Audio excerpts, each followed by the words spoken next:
Hey everyone, I'm making this video as a spot to consolidate and answer some questions that I've been getting a lot of on Twitch and YouTube and Discord and other places. So without further ado, I'll jump into the video. I've got 3 different builds that I've played this league that are all pretty similar, and it's easy to jump between these different skills and setups since they all share power charge stacking for scaling damage and area of effect. And they're all cold spells, so the passive tree and items pretty much stay the same. There are some slight changes between them, but it's pretty easy to swap between these as you want. It's also pretty easy to swap your ascendancy as you want between Occultist and Elementalist to run these. The first one is what I league started, Glacial Cascade of the Fisher. I won't go too much into this since I already made videos and update videos on it and swapped from it to Ice Nova. I've got my POB in there from when I finished the Atlas and the one from before I jumped to Ice Nova. I've also got several Ice Nova POBs here. Feel free to peruse them at your leisure should you want to compare and contrast and see what I've done. I've got quite a few examples. So the 2 main differences, we got Ice Nova Elementalist.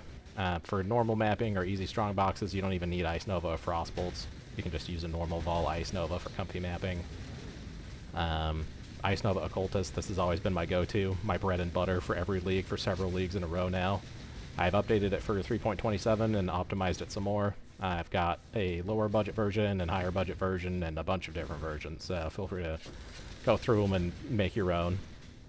The main difference between Occultist and Elementalist for Ice Nova is Ice Nova Occultist has better quality of life. You don't need golems, you can't be stunned, you don't gotta worry about freeze and chill.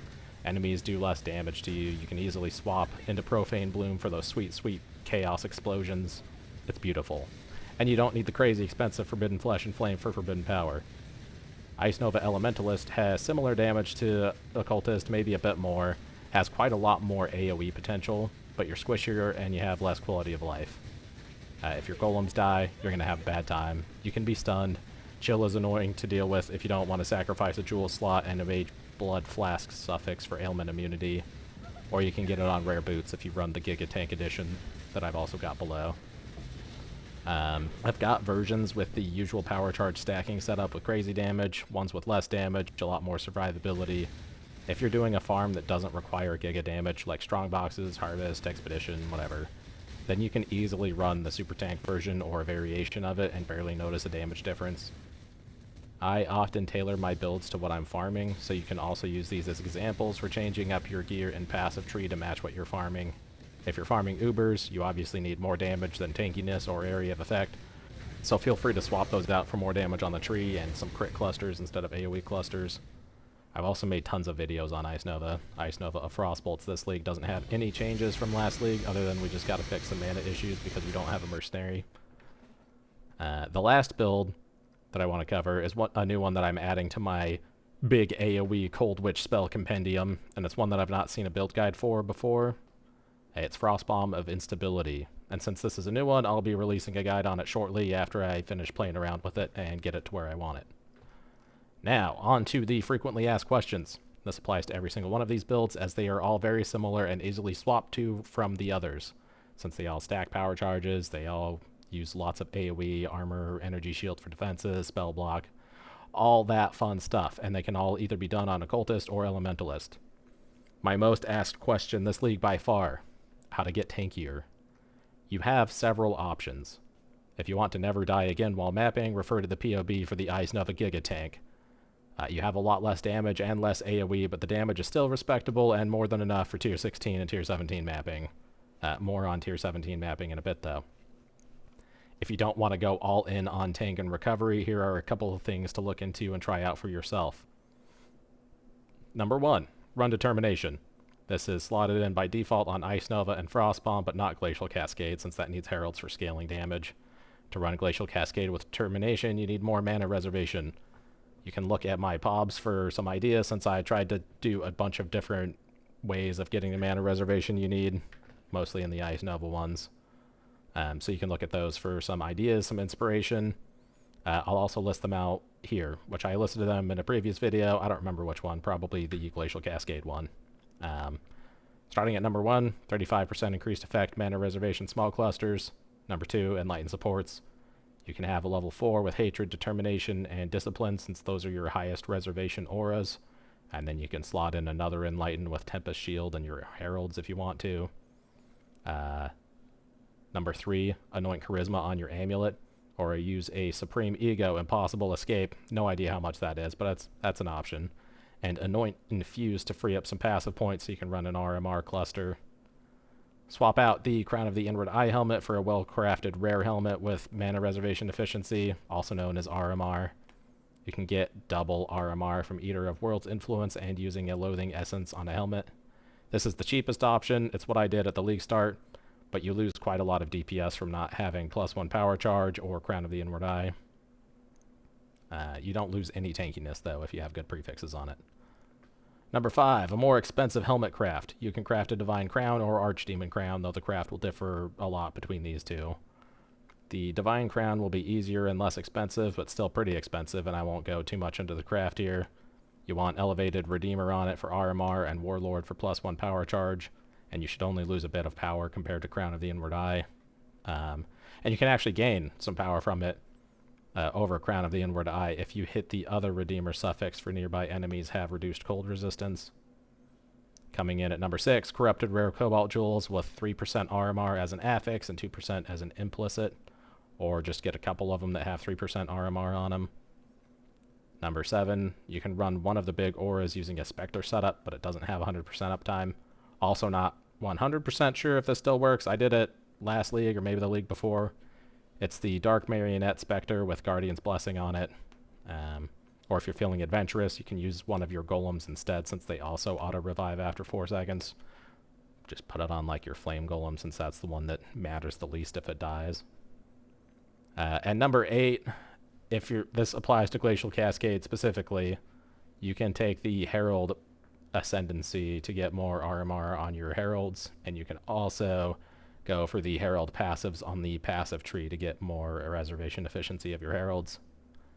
Some combination of all of these should get you the reservation that you need to be able to run Determination. And back to how to get tankier. So that was option number 1, run Determination. Option number 2, get some other sources of armor. Before Mage Blood, I ran Rumi's Concoction for more block and spell block, and it's a Granite Flask, so you also get armor as well. Pair that with a Basalt Flask, and you'll have quite a lot of armor. Before Mage Blood, that is. Number 3, on Occultist, change your Pantheon for more Fizz damage reduction, since you don't need Soul of the Brine King, since you get all of that from your Ascendancy. Number 4, get more block and spell block. You can easily get to 80% spell block on the passive tree. If you're getting one shot, this won't help you so much, but if you're getting shotgunned or bursted down, this will help a lot. Number 5, get more ES Leech. Ghost Reaver plus the Leech passives that are right next to it will skyrocket your ES Leech into the 2000 plus range. So as long as you're not getting one shot and are able to keep casting, you won't die. I will say this feels better on Occultist than Elementalist, because on Occultist you can't be stunned so long as you have ES because of Vile Bastion, which is OP. But it works on both. Number 6, get a Watcher's Eye with Energy Shield on hit with Discipline. This pairs well with the Leech strategy I just talked about, and combining these is how I survive in Simulacrum every time I want to farm Simulacrum. Number 7, get more Energy Shield. The only real ways to do this are a better Malachi's Loop Shield, some passives, which we are already starved for, a better helmet, which is pricey, or a better Sacred Chainmail, which is also pricey. You could also look into an Energy Shield Light of Meaning Jewel, also pricey. Also, Occultist gets more ES than Elementalist. Unless you branch out and scale Golem Effect a ton, then you might get more on Elementalist, but I don't know. That's about it. The defenses for these all work by having enough armor to not get one shot by Fizz damage, enough Energy Shield to not get one shot by any damage, mostly elemental damage, and enough Leech/Recover to instantly recover when you do get hit, so long as you're casting. The Giga Tanky Ice Nova POB that I've got in the description sort of does this, but the recovery happens from getting hit and from blocking, which is a lot more reliable, but you also lose out on a lot of damage. This can also be applied, like I said, to Frostbomb or to Glacial Cascade. Most of the cool interactions I have between all 3 of these will work with all 3. If you're doing really scary content and went for the leech strat, trust in the leech to save you. It may be tempting to run around and start dodging and stop casting, but you'll die if you do. Some things you'll want to dodge, like big slams or other things that you know will one-shot you if you try to tank it. If you don't block it, that is. Otherwise, just keep casting until everything's dead, and you'll be aight. One last addendum to the tank strat. If you're going Deli or Tier 17 maps that reduce your action speed, then find a way to mitigate that. The easiest mitigation I found is this Balance of Terror Jewel. Shout out to RenQ for telling me about this. You just need to cast temp chains every 10 seconds if you're doing the content that has action speed reduction.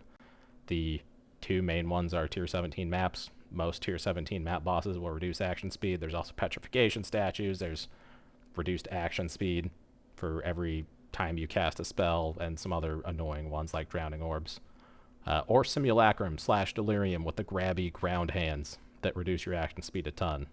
And then there's also just generic chill, but you can deal with chill.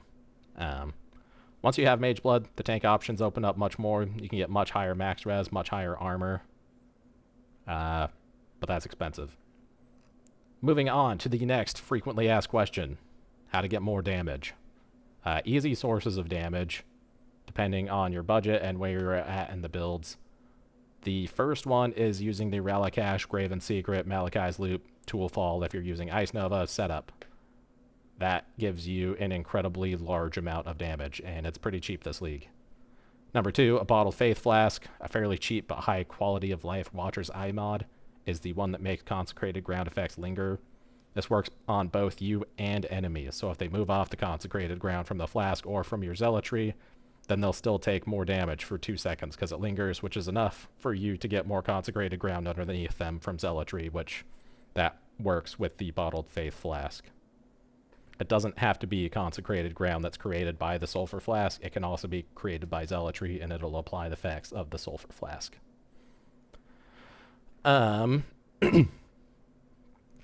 Number 3, the Forbidden Flesh and Flame for either Heart of Destruction if you're Occultist, or Forbidden Power, which is expensive if you're going Elementalist. Number 4, +1 Power Charge Helmet if you don't have one already, either a rare one with Warlord or Cyrus one, the Crown of the Inward Eye, that's corrupted. Number 5, Power Charge Ring. That's expensive, especially if you're going to craft it yourself, but a lot cheaper than Mirroring one, which you can do too if you want. Number 6, Double Curse if you're still low budget or if you're Uber bossing. If I ever want to go kill a bunch of Ubers, I always spec back into Whispers of Doom and make sure I double curse them. I usually have to change around some gems and some other things, but it's worth it. The damage you get is crazy. Number 7, Frost Shield. This doesn't work so well if you're using Golems, since they'll eat up the Frost Shield pretty quickly. So it's really only good on Elementalist. It is good if you're Uber bossing as well on either one. And it does give you quite a lot of survivability and quite a lot of damage because it increases your crit strike chance for your spells while you're inside the Frost Shield. And with how much AOE we have, we're almost always inside the Frost Shield. And bonus, if you can link it to Bone Chill, then you get a ton of damage when the boss walks into it and gets chilled from it. So that is a cheap and easy and good way to get extra damage on bosses. And that is all I've got for this this compendium video. Feel free to peruse the Path of Buildings. Ask me questions if you have any questions. Feel free to pop into my Twitch stream or ask questions in the comments below. As always, open to feedback, open to hearing if you find any cool ideas or other ways to expand on these, and I'll catch you next time.